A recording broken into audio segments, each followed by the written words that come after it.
Olá, meu nome é Silvio, não sei se você me conhece ou se você não me conhece.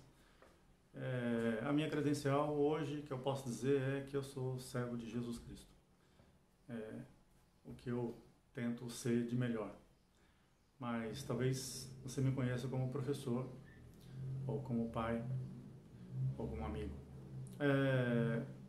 Eu estou fazendo esse vídeo porque eu senti um desejo no meu coração de poder compartilhar algumas coisas que Deus tem feito na minha vida e eu espero que isso possa de alguma forma ser útil.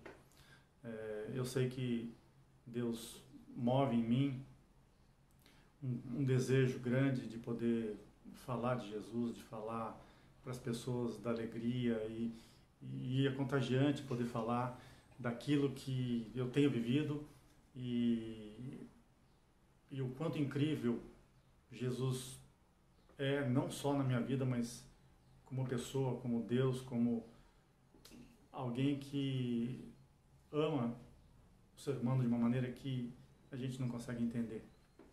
Então, tem tantas coisas que eu queria dizer, mas o que eu queria dizer inicialmente é dar um pouquinho, né, do testemunho de como Deus tocou a minha vida.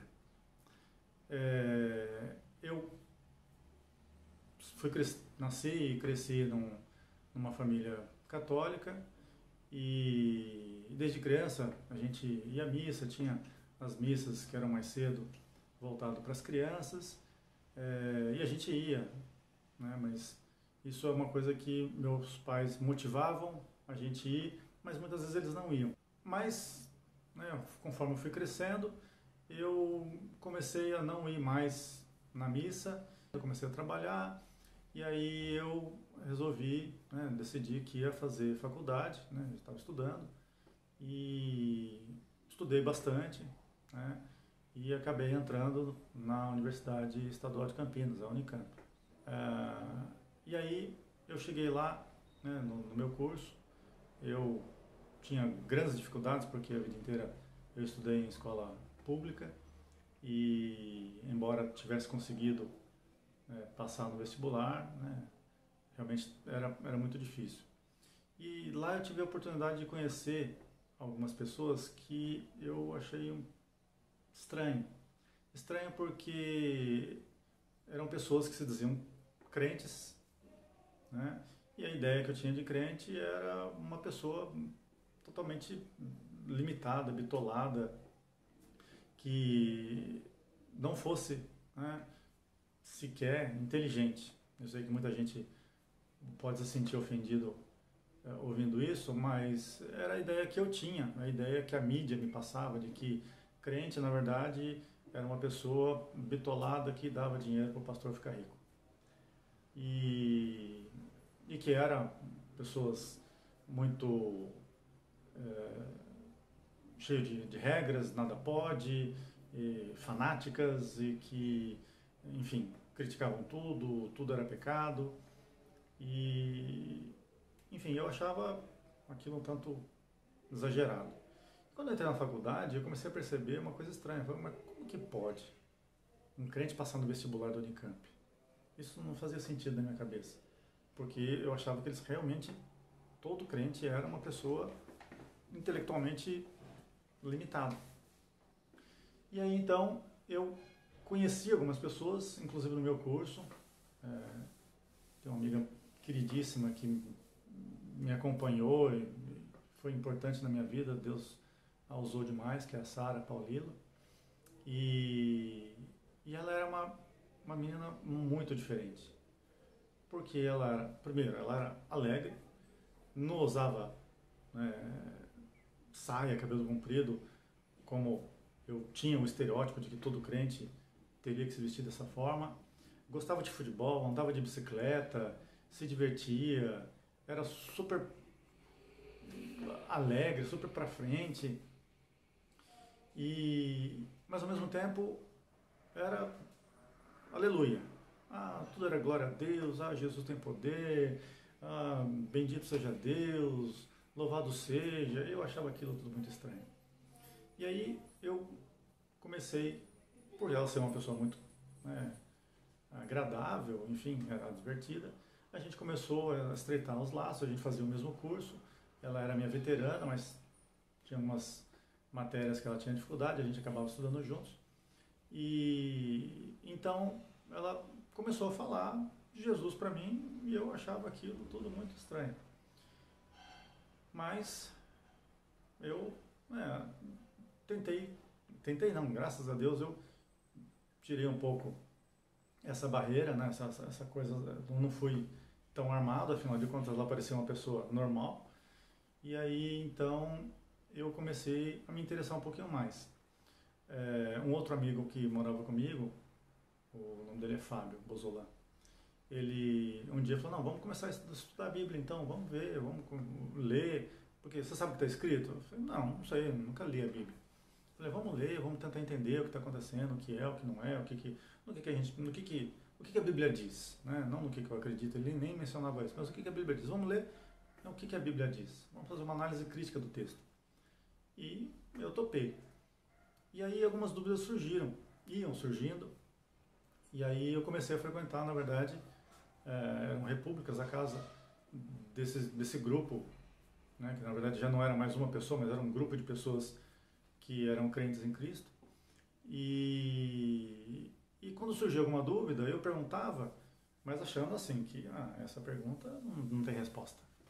E aí sempre vinha uma resposta, traziam um texto bíblico, mostravam como era o pensamento de um verdadeiro cristão em relação a determinados assuntos, e aquilo fazia sentido. Então eu comecei a perceber que o raciocínio, a lógica, o pensamento estava ali também, não era uma coisa, uma fé cega. E isso foi, nossa, foi me envolvendo, fui me envolvendo cada vez mais. E eu lembro uma ocasião que uma das meninas que morava com a Sara, essa minha amiga, hoje ela mora na Suíça, ela fazia letras, o nome dela é Noemi, e ela era noiva de um rapaz que fazia seminário e ia ser ordenado pastor, chamado Daniel. Esses dois também foram, provavelmente eles nem sabem disso, mas eles foram muito importantes na minha vida.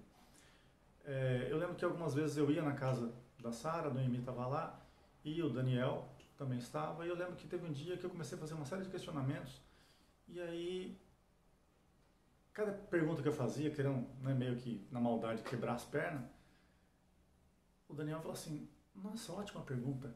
E eu ficava assim, como assim ótima pergunta? Estou tentando, né, atacar. E aí ele folhava a Bíblia, na verdade, na época a gente não tinha tanta tecnologia, as pessoas usavam mais a Bíblia impressa. E aí ele me mostrava, respondia, e assim, eu não ficava sem resposta. E cada momento que eu percebia, mais e mais eu percebia o quanto aquilo tudo fazia sentido, o quanto não era uma coisa arbitrária, o quanto não era simplesmente um monte de regra, um monte de cerceamento, não, vamos podar aqui, vamos podar ali, não pode ser feliz, tem que fazer isso, não pode fazer aquilo, para de beber, não pode fumar, não pode sair, não pode festa, não pode isso, não pode aquilo. Então para mim era só não pode. E aí eu comecei a ver que essas pessoas eram diferentes, porque elas viviam uma vida normal, né, dita normal, mas que de alguma forma elas traziam uma alegria, traziam uma coisa que eu não tinha e eu queria ter. E tudo aquilo que elas decidiam não fazer, elas não simplesmente não faziam porque era proibido, é por opção. Eu decido não ir, eu decido não fazer, eu decido agir do modo correto, né? Como qualquer pessoa diria, eu estou fazendo o possível para ser ético, mas na verdade não era simplesmente uma questão de ética, existia algo muito mais, né, muito maior por trás de tudo isso. Então eu comecei a me interessar e aí comecei a pesquisar, a estudar um pouco mais a Bíblia, a ler, e isso foi um processo, não vou dizer que foi um processo curto, foi um processo longo. Tive a oportunidade de conhecer um grupo de estudantes dentro da universidade que faziam parte da Aliança Bíblica Universitária, da ABU. Então, se você hoje faz faculdade, tem a sua fé em Cristo e se sente muitas vezes desamparado ou um pouco assustado, né, por conta de ter sua fé testada, porque afinal de contas na faculdade isso acontece bastante, veja se na sua faculdade não tem o grupo da ABU, Aliança Bíblica Universitária. E se não tem, eu incentivo você a entrar em contato com a Aliança Bíblica Universitária do Brasil, abub.org, para vocês montarem um núcleo dentro da sua universidade, que é um núcleo de estudos bíblicos. Então, é um momento em que os crentes dentro da universidade também se reúnem para estudos bíblicos, para louvar, para propagação do evangelho, para ações sociais, enfim. E eu tive a oportunidade de conhecer esse grupo e para mim também abriu minha mente, porque eu vi que não eram 2 ou 3. A Unicamp, claro, tem uma quantidade muito grande de alunos, mas existiam, né, dezenas de pessoas que se reuniam semanalmente, justamente para isso, para louvar, para estudar a Bíblia, fazer estudos a respeito dos ensinamentos, daquilo que está na Bíblia, aquilo que a gente pode aprender e aquilo que a gente pode aplicar para a nossa vida. Então, eu deixo um incentivo aí para que você que esteja na universidade, se não tiver contato com a ABU, que pense em formar esse núcleo, porque certamente Deus vai abençoar e como abençoou a mim também.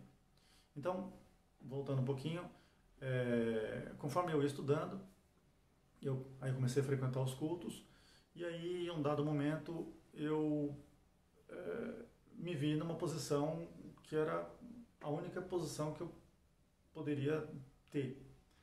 Eu consegui racionalmente estar convencido de que Deus se revelou através da Bíblia, que a Bíblia trazia a palavra de Deus, que a Bíblia era verdadeira, que Jesus Cristo veio em carne, que Jesus Cristo era Deus e que Ele morreu por nossos pecados, e aquele que crê que Jesus Cristo é o Filho de Deus e que morreu por nós e confessar, ele tem a salvação, e a salvação é pela graça.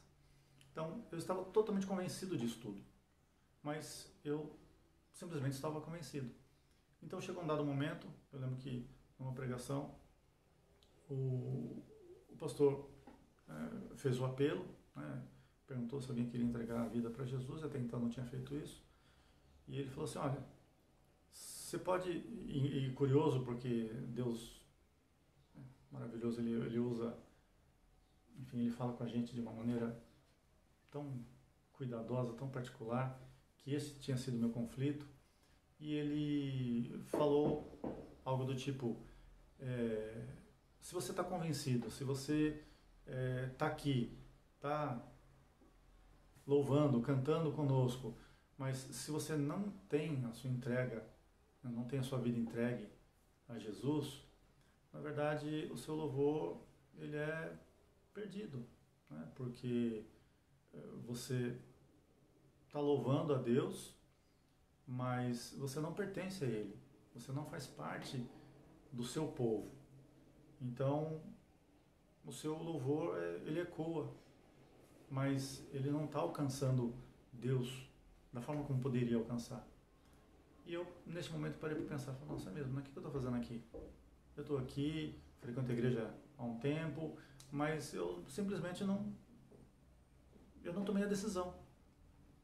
E foi nesse momento que eu tomei a minha decisão por Cristo. Então, estou relatando isso para que outras pessoas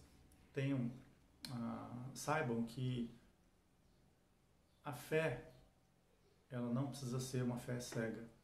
Pelo contrário, a fé, ela é desenvolvida E o nosso lado racional tem que obrigatoriamente estar vigente, tem que estar acontecendo, tem que estar em ação. Deus nos fala, amará o Senhor teu Deus de todo o coração, de toda a sua força, de todo o seu espírito e de todo o entendimento. Então, a gente não pode deixar o entendimento de lado. A gente precisa do entendimento, até porque Deus quer que nós o conheçamos. E para a gente conhecer a Deus, a gente tem que buscar. E essa busca não é só uma busca emocional.